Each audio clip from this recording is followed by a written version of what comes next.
Well, I'm one of the lucky people in the group which has come today, because this is my second time to visit the GERD. I was here 9 years ago when it was only about 20% complete. And at that time, I came at the invitation of Honorable Alemaye, who was Minister for Energy. And we were taken around this very impressive project by the late engineer Bekele. May his soul rest in peace. And what I've seen is that through determination, through good leadership, through unity, through patriotism, people can unite around a cause. And the cause is the GERD.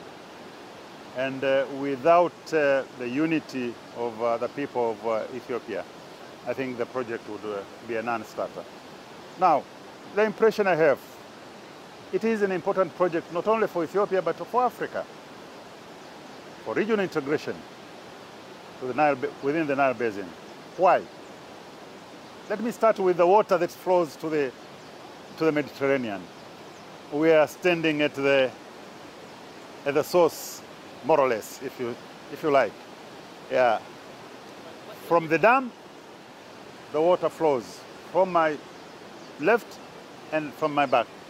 People can see that water flows, and the rest is a bay to Sudan and Egypt. And throughout my stay in Ethiopia, for the last 2 or 3 days, I've asked a question: has there been any complaint about any shortage that has resulted from you building the construction of the dam,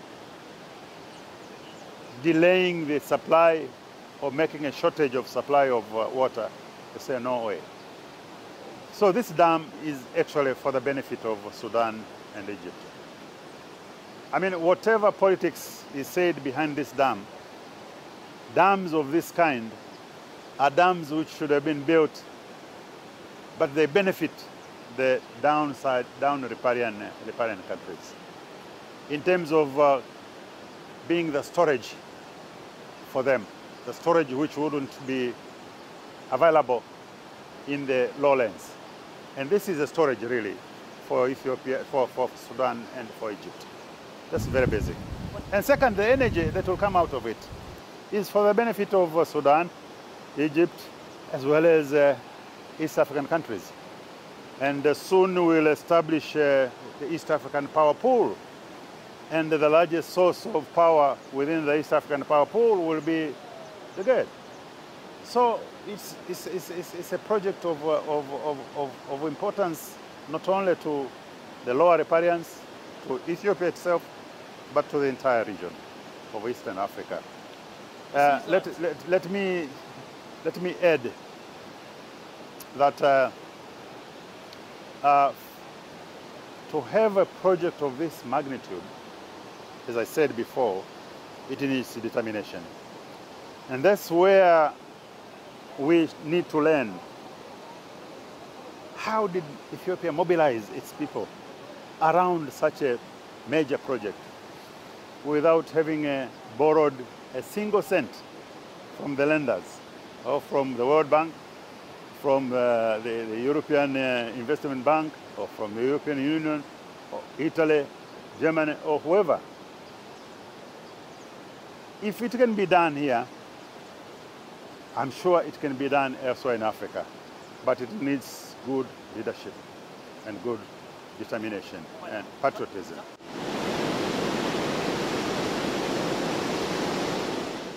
Well, I am very much impressed when I had the opportunity to visit most of the areas and the level of achievement that the Ethiopian government has attained with regard to Great Nile Dam. I have begun to understand from the visit. That the Grand Ethiopian Renaissance Dam is a mega project that will benefit not only Ethiopia but also the region as a whole. Well, this is telling that the Ethiopian mass are very patriotic and they have the spirit of volunteerism. Without this, they would not have come up with such kinds of initiative and then try to get together to mobilize resources in order to achieve these visions of making Ethiopia a regional hydropower within the Nile Basin country. So this is something that the rest of African countries within the basin need to understand. So that if we try to believe that we have the resources to generate from ourselves and then invest for the benefit of the country, and then we can make, we can achieve a lot. First of all, I'm extremely impressed. Number two, I am now confirming that God is starting to be happy with Africa, because God gave human beings the whole world and told them the first instruction from God, go and take dominion over the world. Now the central word here is dominion. Taking dominion means making useful all the items that you have been given on the earth, making them give you economic usefulness, economic impact.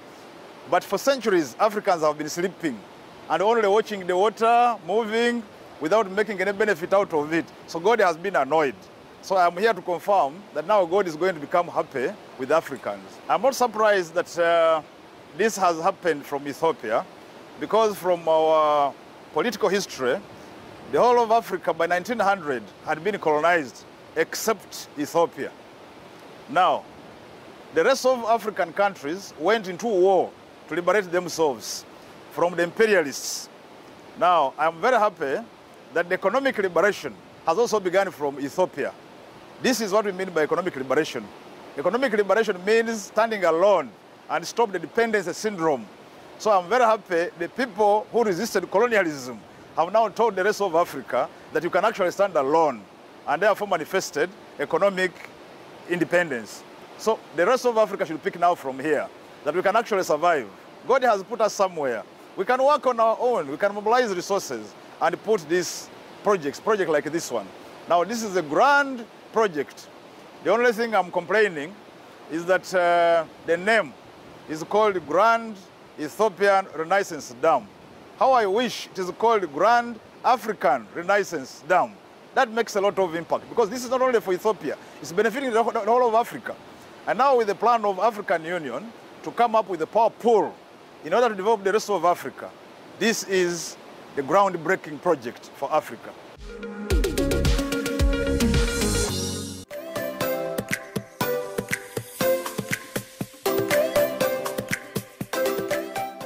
First of all, we Africans must desist from dividing ourselves along self-interest lines. Number two, we must desist from acting as mercenaries of imperialists, because we have some African actors who are resisting this kind of project on account of reasons not known, not very clear. I have heard there are some, especially downstream, who think that this dam is going to prevent water from going down. Now, it is illogical for you to think that anybody can stop the Nile.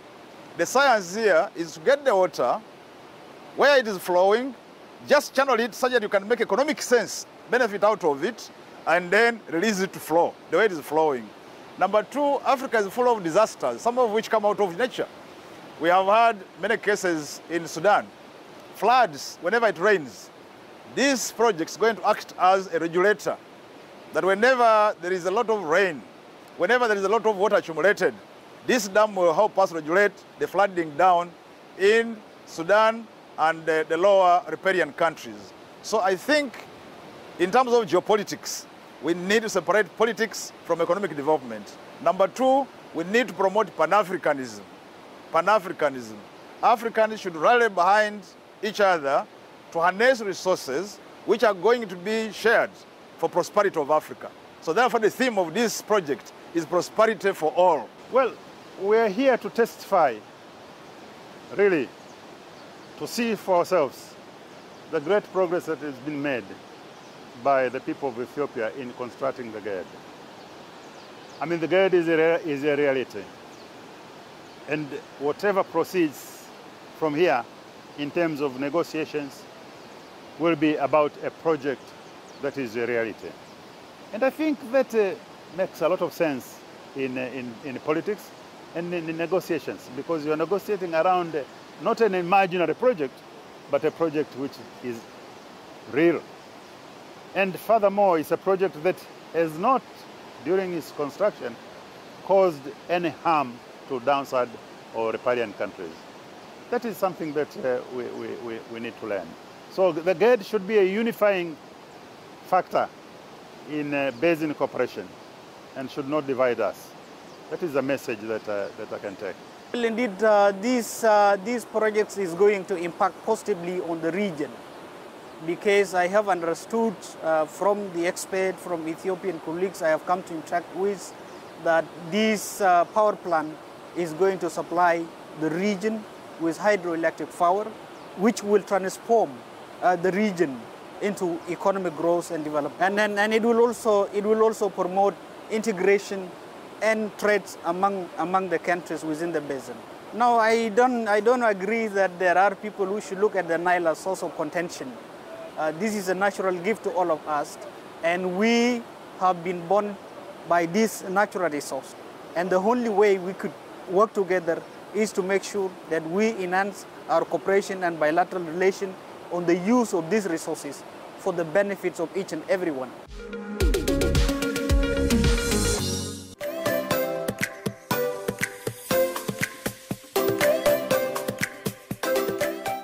Well, definitely, I think to Ethiopian people who have been suffering from the shortage of water for a number of years, which has been a limiting factor on economic growth and transformation from traditional economy to modern economy, I completely agree that it's going to be a victory.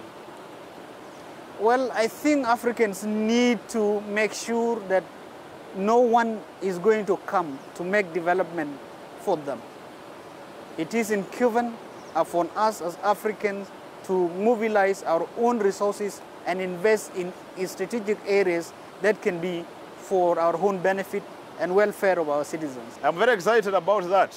You know, when our great forefathers pass on, they leave behind a legacy.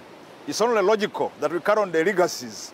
So I'm very happy with the Ethiopian leadership and the Ethiopian people that you have carried on the leadership, the legacy of our forefathers who resisted colonialism. And how happy am I that after resisting the Italian imperialists, we now have the dam built partly by Italians. African culture must be respected because we're a sovereign country who must legislate for internal regulation. Now, when we tremble because they are speaking, because they are sniffing, we shall follow prey. So the best in Africa is to resist, stand by your facts, and then educate those who are trying to distort. This is called ideological disorientation.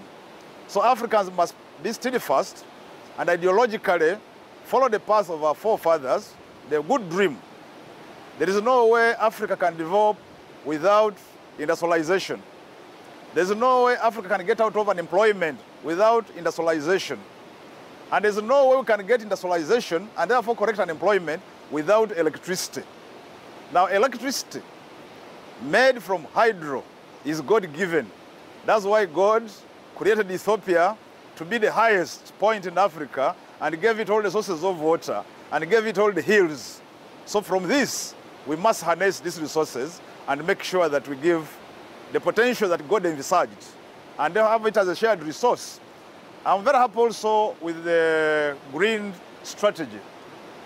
The best that we can do to conserve these resources of water is to come up with an ecological conservation strategy. So I'm very happy with the government of Ethiopia and the people of Ethiopia for coming up with a green strategy. When we do this along the whole of the Nile basin, we shall have much more water than we have now.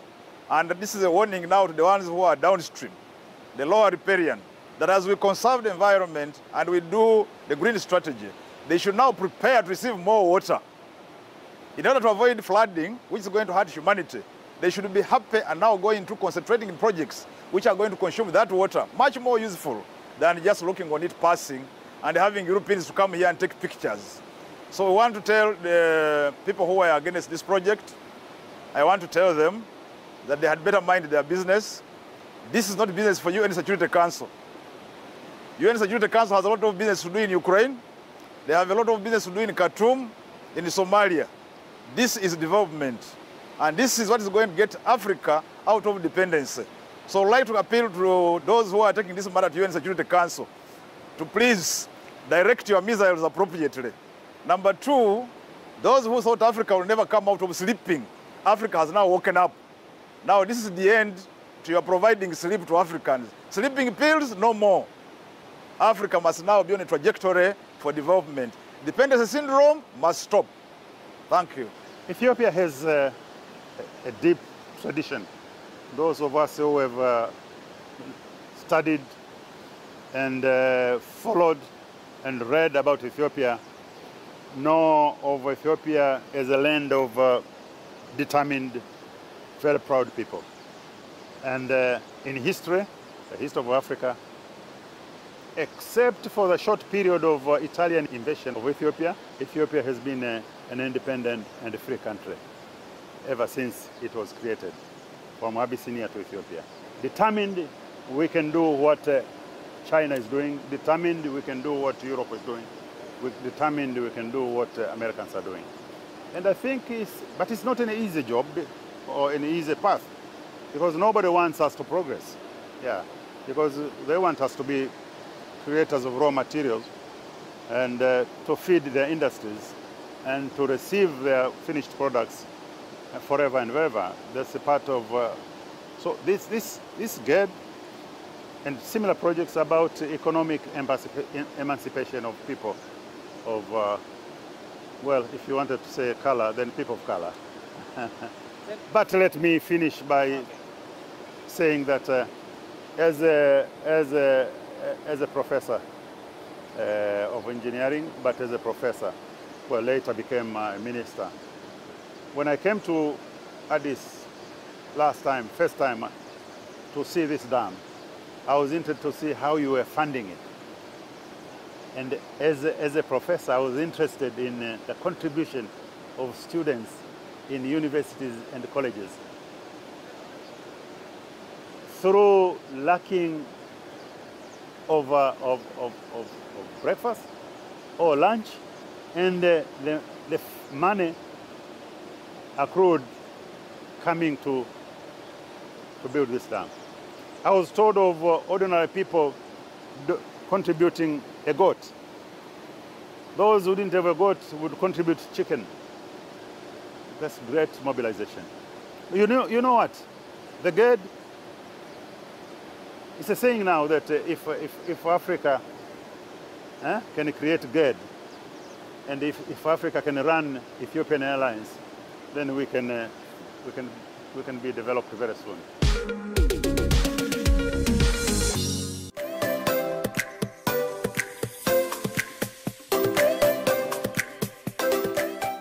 Well, this visit came at the conclusion of the 2023 conference on AfriRan, which is focusing on equitable and reasonable utilization of the Nile water, where we debated on impact of climate change on transboundary water, development implications in upstream, downstream areas, and socio-economic transformation and regional integration issues.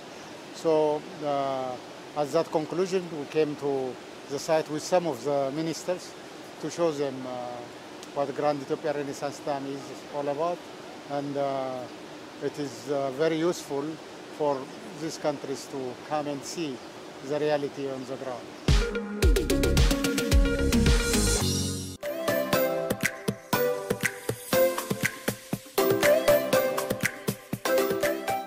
First of all, for Ethiopia, it gives a lot of benefits.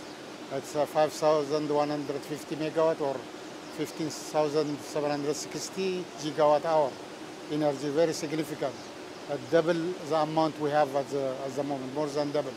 So that is one point. So in the surrounding of the reservoir, we can also develop a lot of things that transforms the socio-economic situation around the dam, as well as also contribute to the national economy, like in terms of small-scale irrigation, fishery, tourism, ecology and biodiversity issues. All this can be really integrated as together and become as a growth point. For the region then it becomes a tourist destination. For the reason the dam particularly provides the storing of water itself immediately for the downstream provides safety. That means in terms of flood control and also drought management, because the reservoir can be used whenever drought or water flow is below the normal. Flood is very much affecting Sudan, for example. So the reservoir can accumulate that and then release it slowly throughout the year. That means no more flood is expected in Sudan. In terms of energy uplifting, also reservoirs downstream of the GERD can get regulated water and they can really increase the production efficiency of their hydropower systems. Regulated water also gives them an opportunity to expand agricultural land. So many impacts are there. But for the Nile Basin country and Eastern Africa in general, it's a source of reliable energy, renewable energy, that really maximizes the energy mix of other renewables like solar, wind. All this can come together, and this can serve as a battery of the entire energy mix system in the East Africa. So the energy delivered from this can be supplied to the neighboring countries, therefore they will also get reliable energy, and through that revenues can be harnessed for Ethiopia. So many interrelationships exist.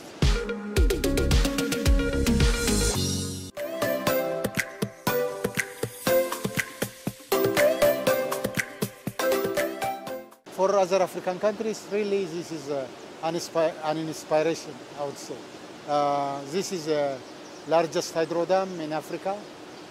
What is unique about this particular dam is it is built with the contribution of all Ethiopians being mobilized and contributed for the dam.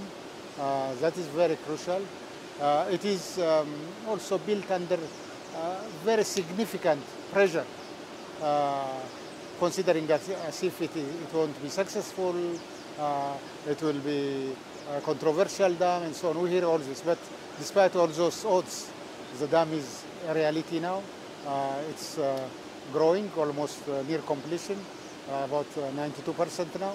So that is one inspiration for the rest of Africans, that they can do by themselves. It is possible to do such magnanimous project in Africa that transforms Africa. That is one.